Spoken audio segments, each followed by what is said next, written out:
Pada hari itu langit menampakkan pintu-pintunya dan para malaikat pun keluar darinya. Wa futihatis sama'u fakanat abwaba, dan langit pun dibukalah, maka terdapatlah beberapa pintu dan para malaikat pun keluar berbondong-bondong darinya.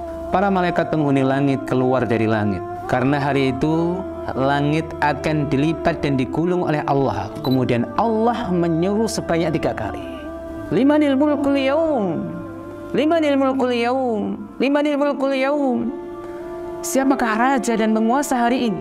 Sebanyak 3 kali. Namun hening, tidak ada jawaban satupun karena semuanya sudah mati. Lalu Allah sendirilah yang menjawabnya.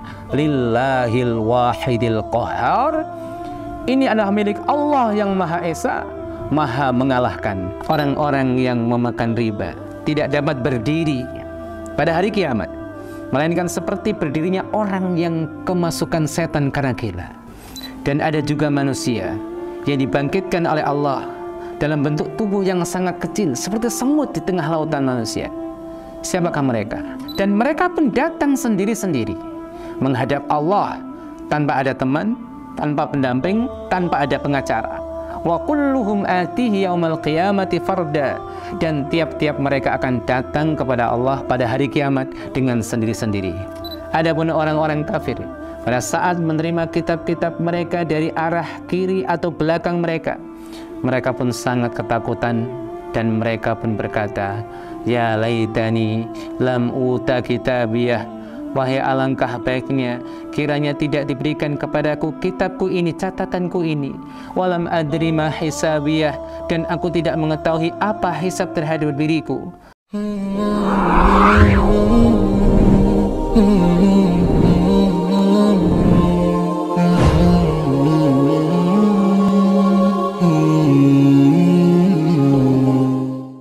Bismillahirrahmanirrahim. Assalamualaikum warahmatullahi wabarakatuh. Alhamdulillah, wassalatu wassalamu ala rasulillah wa ala alihi wa ashabihi wa mawalah, amma ba'd. Ada orang-orang yang istimewa di mana mereka masuk surga tanpa hisab. Ada 70.000 dari umat Nabi Muhammad SAW yang masuk surga tanpa hisab, tanpa adab. Siapakah mereka? Mereka adalah orang-orang yang tidak meminta ruqyah, tidak mengobati dengan cara menempelkan besi yang dibakar, tidak melakukan tatuyur. Mereka adalah orang-orang yang tawakalnya kuat kepada Allah Subhanahu wa Ta'ala. Hari itu hewan-hewan pun juga dihisab oleh Allah. Mereka dihisab dan diberlakukan qisas. Hewan yang dulu dizalimi akan membalas kezaliman tersebut, baik kepada manusia ataupun kepada sesamanya. Dan setelah itu Allah berfirman kepada mereka, kunu turaba, jadilah kalian tanah. Maka jadilah mereka tanah. Dan orang-orang kafir saat melihat itu, mereka mengatakan, ya laitani kuntu turaba. Setelah hisab, berlakulah mizan. Mizan pun ditegakkan, ditimbanglah amal perbuatan dan juga buku-buku catatan kebaikan dan keburukan. Mizan ini sangat akurat dalam menimbang, tidak lebih dan tidak kurang sedikit pun. Beruntunglah setiap orang yang berat timbangan amal kebaikannya, dan sungguh celaka orang-orang yang berat amal keburukannya. Fa amma man thaqulat mawazinu fahuwa fi 'aisyatir radiyah, wa amma man khaffat mawazinu fa ummuhu hawiyah, wa ma adraka ma hiya narun hamiyah. Dan adapun orang-orang yang berat timbangan kebaikannya, maka dia berada dalam kehidupan yang memuaskan. Dan adapun orang-orang yang ringan timbangan kebaikannya, maka tempat kembalinya adalah neraka hawiyah. Tahukah kamu apakah neraka hawiyah itu? Yaitu api yang sangat panas. Setelah semuanya itu selesai, manusia akan dikelompokkan bersama sesembahannya. Yang menyembah matahari akan dikumpulkan dengan matahari, yang menyembah patung akan dikumpulkan dengan patung, dan seterusnya. Kemudian pada waktu itu berlakulah firman Allah Subhanahu wa Ta'ala, wasiqal ladina kafaru ila jahannama zumara. Orang-orang yang kafir digiring ke neraka jahanam secara berombongan. Sungguh mereka adalah orang-orang yang tidak menyeberangi sirat. Mereka orang-orang yang dikecualikan dari firman Allah Subhanahu wa Ta'ala, wa in minkum illa wariduha, dan tidak ada seorang pun daripadamu melainkan mendatangi titian itu, mendatangi sirat itu. Dan yang tersisa saat itu adalah orang-orang yang beriman dan orang-orang munafik. Dan sesaat kemudian bergegaslah para nabi menuju telaganya. Nabi kita menjadi orang yang pertama tiba di telaganya untuk menyambut umatnya. Telaga Nabi yang panjangnya adalah 1 bulan perjalanan dan lebarnya 1 bulan perjalanan. Cangkir-cangkirnya sebanyak bintang di langit. Airnya lebih putih daripada susu dan lebih manis daripada madu. Ketika umatnya datang, langsung dipersilahkan oleh Nabi. Dan siapapun yang minum dari air telaga tersebut, dia tidak akan pernah haus sesudahnya. Tidak akan pernah haus selama-lamanya. Saat itu ada seseorang yang datang hendak meminum dari air telaga Nabi. Namun ia dihalau. Nabi kemudian berkata kepada Allah, "Dia umatku ya Allah." Allah berfirman, "Dia bukan umatmu. Kamu tidak tahu apa yang telah dia perbuat setelahmu." Nabi pun berseru pada waktu itu, "Suhqan liman baddala ba'di." Celaka bagi orang yang telah mengganti ajaranku sesudahku. Setelah itu Allah membagikan cahaya-cahayanya kepada orang-orang yang beriman. Sungguh, cahaya-cahaya itu menerangi mereka saat menyeberangi sirat yang sangat gelap. Orang-orang munafik yang tidak mendapatkan cahaya ingin sekali minta cahaya dari orang-orang yang beriman. "Unduruna naqtabis min nurikum," kata mereka. "Tunggulah kami supaya kami dapat mengambil sebagian dari cahayamu." Orang-orang mukmin pun menjawab, "Irji'u wara'akum faltamisu nura." Kembalilah kamu ke belakang dan carilah sendiri cahaya untukmu. Sirat yang membentang di atas neraka jahanam adalah titian yang berada di tempat yang sangat gelap. Sebuah titian yang tipis lagi tajam, licin dan menggelincirkan, tidak tetap pada satu posisi, dikelilingi dengan pengait dan duri-duri yang sangat tajam yang bengkok ujungnya. Di bawahnya ada jahanam yang menganga, jahanam saking besarnya, sampai kemudian disebutkan dalam hadis bahwa di sana ada 70.000 kekang dan satu kekangnya ditarik oleh 70.000 malaikat. Neraka jahanam juga memiliki lembah-lembah dan jurang-jurang yang sangat dalam. Suatu saat Rasulullah SAW berkumpul dengan para sahabat. Kemudian terdengar suara dentuman keras. Kemudian Rasulullah SAW bertanya, "Suara apakah itu?" Mereka menjawab, "Kami tidak tahu, wahai Rasulullah." Kemudian Rasulullah SAW bersabda, "Itu adalah suara batu yang dilempar di dalam neraka sejak 70 tahun yang lalu." Rasulullah SAW adalah orang yang pertama kali menyeberangi sirat. Kemudian beliau menunggu umatnya di penghujung sirat. Setiap orang dari umatnya yang menyeberang, Nabi selalu mendoakan, "Allahumma sallim sallim," selamatkanlah ya Allah.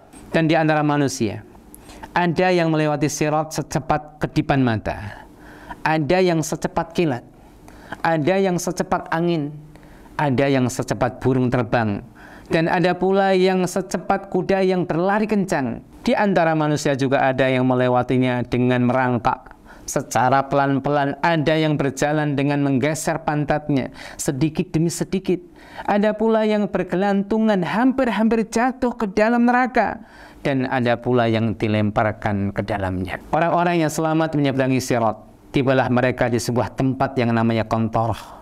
Di sanalah berlaku kisos antara orang-orang yang beriman. Pernahkah kita mendengar sabda Nabi kita Muhammad SAW tentang orang-orang yang bangkrut? Mereka orang-orang yang zalim dan harus membayar kezalimannya ini dengan harga yang mahal di tempat ini. Rasulullah SAW bersabda, "Orang yang menderita bangkrut berat dari umatku adalah orang yang dibangkitkan di hari kiamat, di hari kemudian, dengan membanggakan amal ibadahnya yang banyak. Ia datang dengan membawa pahala salatnya yang begitu besar, pahala puasanya, pahala zakatnya, sedekahnya, pahala amal-amal solehnya, dan lain sebagainya. Tetapi kemudian datang pula menyertai orang itu, orang yang dulu pernah dicaci maki olehnya, pernah dituduh berbuat jahat, orang-orang yang hartanya pernah dimakan olehnya, orang-orang yang pernah ditumpahkan darahnya.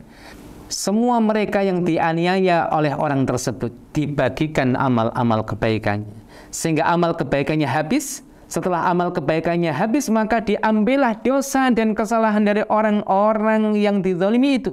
Lalu kemudian ia dilemparkan ke dalam neraka. Orang yang terbunuh saat di dunia, pada hari kiamat datang dalam keadaan lehernya itu berkucuran darah, sembari ia menyeret orang yang membunuhnya. Kemudian dia berkata kepada Allah, "Rabbi sal hadza lima qatalani." Ya Allah, tanya orang ini, mengapa dia dulu membunuhku? Demikian juga bayi-bayi tanpa dosa yang dibunuh oleh kedua orang tuanya.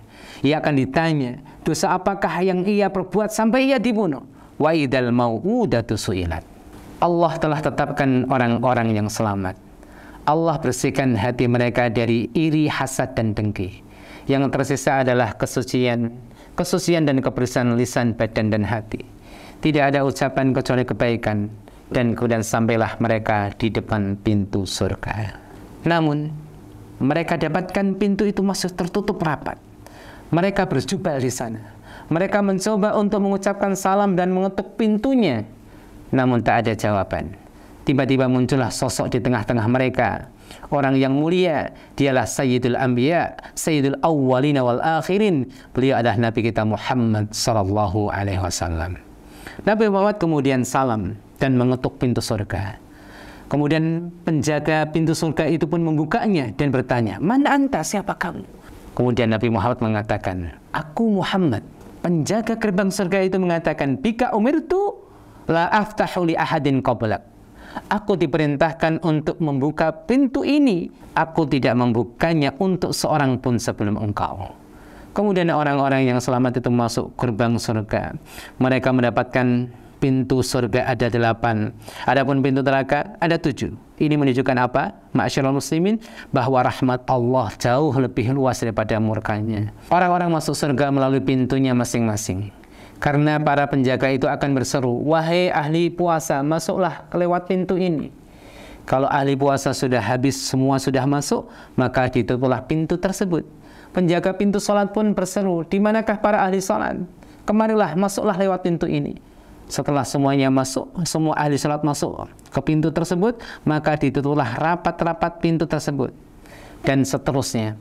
Ada orang-orang yang istimewa pada hari itu. Ia diperebutkan oleh seluruh penjaga pintu-pintu surga. Mereka dipersilahkan untuk masuk dari pintu manapun. Ternyata ia adalah sosok yang menjaga sholatnya 5 waktu, yang menjaga puasa Ramadannya, dan juga orang yang senantiasa taat kepada suaminya. Semua telah masuk surga. Lalu ada satu orang yang kemudian tersisa di sana. Dia tidak mau masuk surga. Ia adalah orang yang beribadah selama 500 tahun dan ingin masuk surga dengan amalnya, bukan dengan rahmat Allah. Namun ternyata apa? Seluruh amalnya selama 500 tahun tidak mampu membayar nikmat Allah berupa penglihatan saat di dunia. Kemudian para malaikat mendatangi rumah-rumah penduduk surga. Para malaikat mengucapkan salam kepada mereka. "Salamun alaikum bima sabartum fa ni'ma uqbad dar." Selamat sejahtera atasmu karena kesabaranmu, maka alangkah nikmatnya tempat kesudahan itu. Penduduk surga berada di istana-istana mereka dengan pakaian-pakaian yang indah, pasangan-pasangan yang tampan dan yang cantik, makanan-makanan lezat. Mereka pertama kali disuguhkan oleh Allah makanan berupa hati ikan paus dan daging sapi yang segar, yang mereka menyantap makanan-makanan tersebut di tepian-tepian surga yang indah. Sesaat kemudian datanglah sosok yang membawa seekor kambing yang gemuk. Dan itulah kematian yang disembelih di antara surga dan neraka. Tidak ada kematian setelah itu. Yang ada adalah kekekalan yang abadi. Dan di surga ada hari yang namanya hari Jumat. Dibukalah pada hari itu pasar, di mana para lelaki penduduk surga berkumpul di sana, bernostalgia tentang masa lalu di dunia. Sampai di penghujung waktu, Allah tiupkan angin yang lembut dari arah utara yang mengenai wajah-wajah mereka. Tidak ada wajah yang terkena angin tersebut kecuali bertambah tampan. Maka ketika pulang, hampir-hampir istrinya tidak mengenali dirinya. Ia berkata, "Wahai suamiku, tidak ada hari kecuali engkau bertambah tampan." Saat penduduk surga menikmati hari-hari mereka di surga, terdengarlah firman Allah, "Turiduna syai'an azidukum?" Apakah aku tambah nikmat untuk kalian? Para penduduk surga kemudian menjawab, "Ya Allah, bukankah engkau sudah ampuni dosa-dosa kami? Engkau sudah putihkan wajah-wajah kami, dan engkau sudah masukkan kami ke dalam surga." Sesaat kemudian terbukalah hijab antara mereka dan Allah. Penduduk surga hari itu dapat memandang wajah Allah. Tidak ada nikmat yang lebih besar yang dirasakan oleh penduduk surga saat itu dibandingkan nikmat melihat wajah Allah yang mulia. Ja'alanallahu min ahlil jannah. Wa sallallahu ala nabiyyina Muhammadin Walhamdulillahirabbil alamin. Wassalamualaikum warahmatullahi wabarakatuh.